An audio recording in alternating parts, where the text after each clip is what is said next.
America ইতিমধ্যেই পাকিস্তান প্রেমে মজতে শুরু করেছে। পাকিস্তান প্রেমে পড়া বা পাকিস্তানের উপর প্রেম দেখানো কতটা ভয়ানক সেটা হয়তো আমেরিকা আগেই জানতো, আমেরিকা জানেও এমনকি। কিন্তু তা সত্ত্বেও আমেরিকা কেন পাকিস্তানের উপরে প্রেম দেখাচ্ছে, কেন পাকিস্তানের উপরে এত ভালোবাসা দেখাচ্ছে, সেইটা নিয়ে আমি আলোচনা করেছি। আমি বিশ্লেষণ করে বলেছিলাম যে ভারতের সঙ্গে শত্রুতা করতে, ভারতের অর্থনীতিকে টার্গেট করতে, ভারতের উন্নতিকে টার্গেট করার জন্য পাকিস্তানকে একটা খুঁটি হিসাবে ব্যবহার করছে আমেরিকা, যাতে জঙ্গিবাদ বা অন্যান্য বিষয় দিয়ে যাতে ভারতের অর্থনীতি নষ্ট করা যায়। ঠিক এই পরিস্থিতিতে আসিম মুনির, শেহবাজ শরীফ তারা আনন্দে ডগমগ। ইতিমধ্যে আসিম মুনির অর্থাৎ পাকিস্তানের সেনাপ্রধান তিনি গিয়েছেন আমেরিকা। তিনি আমেরিকা 5 দিনের সফরে গিয়েছেন। এর আগে 3 দিনের সফরে গিয়েছিলেন। 2 মাসের মধ্যে 2 বার তিনি আমেরিকা সফরে গিয়েছেন। সব থেকে চাঞ্চল্যকর বিষয়, আমেরিকা সফরে বসে ভারতকে পারমাণবিক হুমকি দেওয়ার পরেও মার্কিন প্রেসিডেন্ট তিনি পাকিস্তানকে জঙ্গি মুক্ত এক প্রকার বলতে চাইছেন।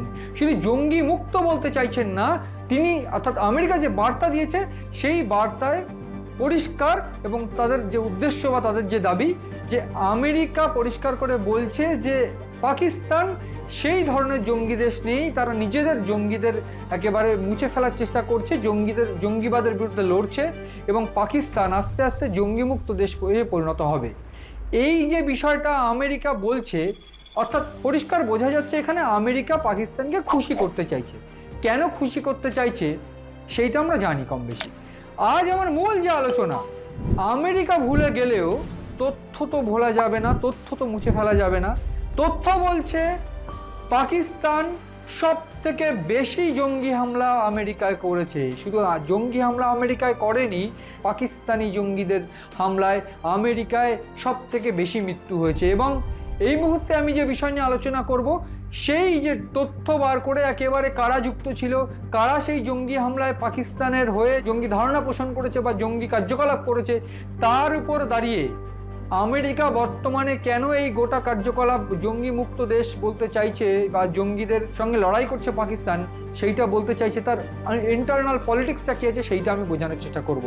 আমি একেবারে প্রথমেই বলবো যে আমেরিকান প্রেসিডেন্ট ডোনাল্ড ট্রাম্প বা আমেরিকা পরিষ্কার যে বার্তা দিচ্ছে যে পাকিস্তান নাকি জঙ্গি মুক্ত এক প্রকার, এবং তাদের পরিষ্কার বক্তব্য পাকিস্তান সন্ত্রাসবাদী ঘটনায় সাধারণ মানুষের এবং আইন প্রয়োগকারী সংস্থার হাতে হতাহতের জন্য আমেরিকা সমবেদনা প্রকাশ করছে। অর্থাৎ আমেরিকা বিভিন্ন ক্ষেত্রে পাকিস্তানের উপর হওয়া জঙ্গি যে হামলা, অর্থাৎ জাফর এক্সপ্রেস থেকে শুরু করে এই বালুচ লিবারেশন আর্মি বা অন্যান্য ক্ষেত্রে এই বালুচিস্তানে যেসব জঙ্গিরা পাকিস্তানে জঙ্গি হামলা করছে সেই জন্য সমবেদনা করছে। অথচ এই আমেরিকা কোনোভাবেই পেহেলগাঁও হামলার পরে কিন্তু জঙ্গিদের বিষয়ে কোনো রকম কড়া মন্তব্য যেমন করেনি, সেই রকমই এই গোটা ঘটনায় পেহেলগাঁও হামলার পর তেমনভাবে ভারতের পাশে এসে দাঁড়ায়নি। শুধু ক্রেডিট নেওয়ার বেলায় ক্রেডিট নিয়ে যাওয়ার চেষ্টা করেছে আমেরিকা।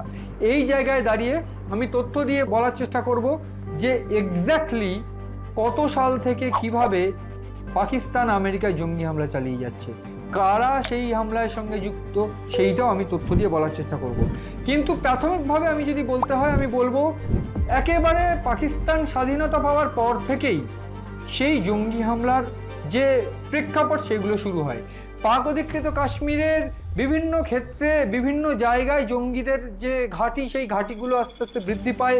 আফগানিস্তানের সঙ্গে এক প্রান্তে আফগানিস্তান রয়েছে, আফগানিস্তানের সঙ্গে সহযোগিতা হয় তালিবান সহ বিভিন্ন জঙ্গি সংগঠন, আল কায়দা, তালিবান, আল আওয়াজগি, এছাড়া আল কায়দা সহ সাইফুল্লাহ, ISIS, এই বিভিন্ন জঙ্গি সংগঠন কিন্তু এই গোটা ঘটনায় আমেরিকায় বিভিন্ন ধ্বংসযজ্ঞ চালিয়ে যাচ্ছে। আমি তথ্য দিয়ে যদি বলার চেষ্টা করি, 1990 সাল থেকে 1999 সালের মধ্যে বেশ কয়েকটি জঙ্গি হামলা ঘটে, এবং সবথেকে গুরুত্বপূর্ণ যে হামলা 1990 সালের 5ই নভেম্বর যে হামলা হয় পাকিস্তান জঙ্গি রামজি ইউসুফ ও ইয়াট ইসমাইল, আল কায়দা জঙ্গি, তারা বিভিন্ন ক্ষেত্রে মেয়র কাহানিকে গুলি করে হত্যা চালিয়েছিল। The timeline of terrorist attack of the United states, এই যে নথি, সেই নথি থেকে পাওয়া এই তথ্য।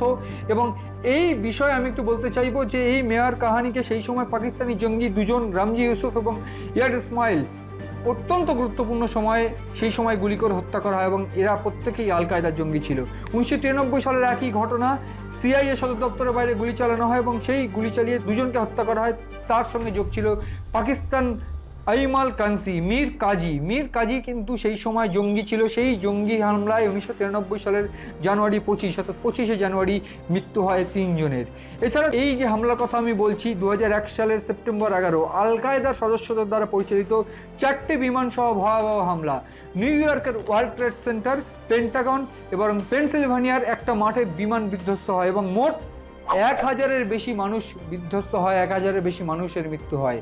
এই 3টি গুরুত্বপূর্ণ জায়গা, ওয়ার্ল্ড ট্রেড সেন্টার, পেন্টাগন, এই দুটো গুরুত্বপূর্ণ জায়গা, যেই জায়গাগুলোতে হামলা একেবারে আমেরিকাকে ধ্বংসযজ্ঞে পরিণত করে দিয়েছিল এবং বলা বাহুল্য এই হামলায় আল কায়দা সহ যোগ ছিল ওসামা বিন লাদেনের।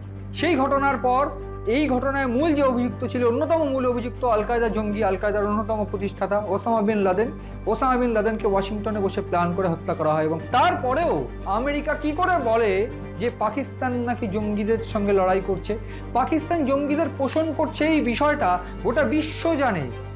শুধুমাত্র ভারতের সঙ্গে শত্রুতা বা ভারতকে দমিয়ে রাখার জন্য এইবার পাকিস্তানের ঘাড়ে হাত রেখে পাকিস্তানকে এই ধরনের একটা আখ্যা দেওয়া গোটা বিশ্বের জন্য সন্ত্রাসমূলক একটা বিষয়। এটা ভুলে যাচ্ছেন ডোনাল্ড ট্রাম্প, এটা ভুলে যাচ্ছেন আমেরিকা। আমি তথ্য যেতে চাইবো, ইতিহাস যেতে চাইবো, যে ইতিহাস কথা বলে। 2009 সালে নিউ ইয়র্কের সাবওয়ে হামলার ঘটনা, সেই ঘটনায় যদিও সেই ঘটনা একেবারে সম্পন্ন না হলেও সেই হামলায় নাজিবুল্লাহ জাজি গ্রেফতার হয়, আল কায়দা জঙ্গি নাজিবুল্লাহ জাজি। 2009 সালে একই বছরে ফোর্ট হুডের সেনা ঘাঁটিতে হামলা, নিদাল হাসানের গুলিবর্ষণে 13 জন নিহত হয়, 30 জন আহত হয়। যদিও এটা অফিসিয়ালি সন্ত্রাসবাদ নামে পরিচিত না হলেও এর সঙ্গে যে সংগঠন আল আওয়াজকি, এইটা কিন্তু মেজর নিডল হাসান, এই মেজর নিডল হাসানের কিন্তু একটা অন্যতম জঙ্গি সংগঠন, যেটা পাকিস্তান থেকে অপারেট করা হতো।